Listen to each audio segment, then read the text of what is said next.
بسم اللہ الرحمن الرحیم۔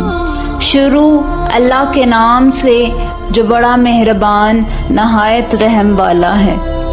اللہم صلی علی محمد وآل محمد وعجل فرجہم۔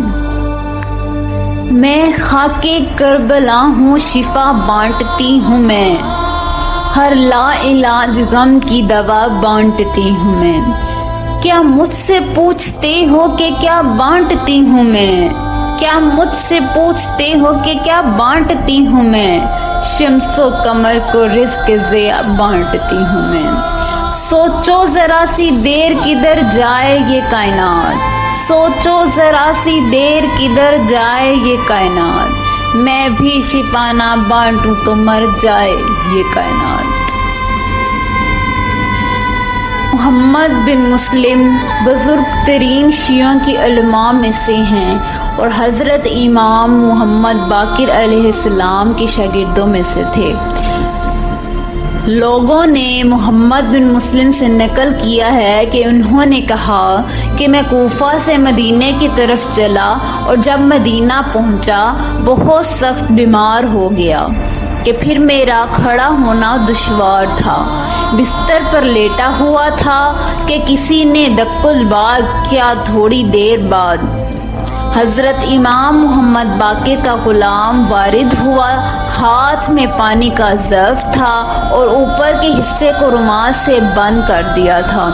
اس نے پانی کا ظرف مجھ کو دیا اور کہا کہ حضرت امام محمد باقر نے فرمایا ہے اس پانی کو پیو، اور مجھ سے کہا ہے کہ جب تک تم نہ پلا دینا وہاں سے واپس مت ہونا۔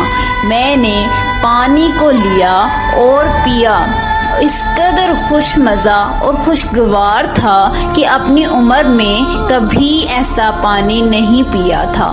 جب پانی پیا اچانک عجیب قدرت و طاقت اپنے اندر محسوس کی تو غلام نے کہا کہ حضرت امام محمد باقر علیہ السلام نے فرمایا ہے کہ ابھی ان کے پاس چلو۔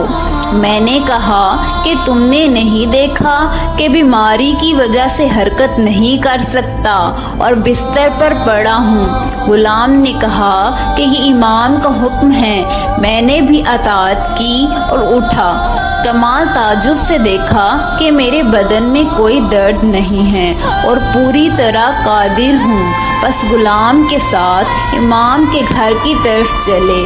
جب حضرت امام کے گھر کے پاس پہنچے دق الباب کیا، امام نے فرمایا کہ تم صحیح و سالم ہو گئے ہو، داخل ہو جاؤ۔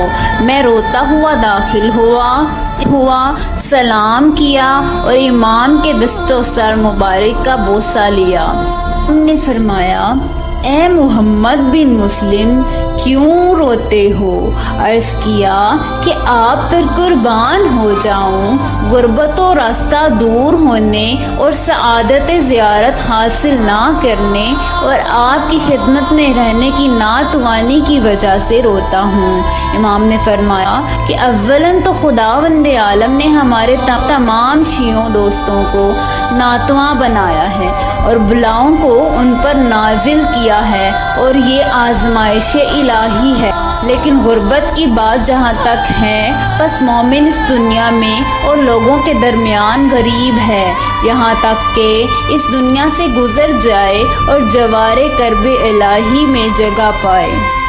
حضرت سید الشہداء کے مکان کی دوری کی تازی کرو کہ بہت دور ہمارے اس مدینہ سے فرات کے کنارے ہیں، لیکن جو تم نے ہماری زیارت کے شوق اور اپنی ناتوانی کے متعلق کہا، پس خدا تمہارے دل کے اسرار سے آگاہ ہے اور تجھ کو اس نیک نیت کی جزا دے گا۔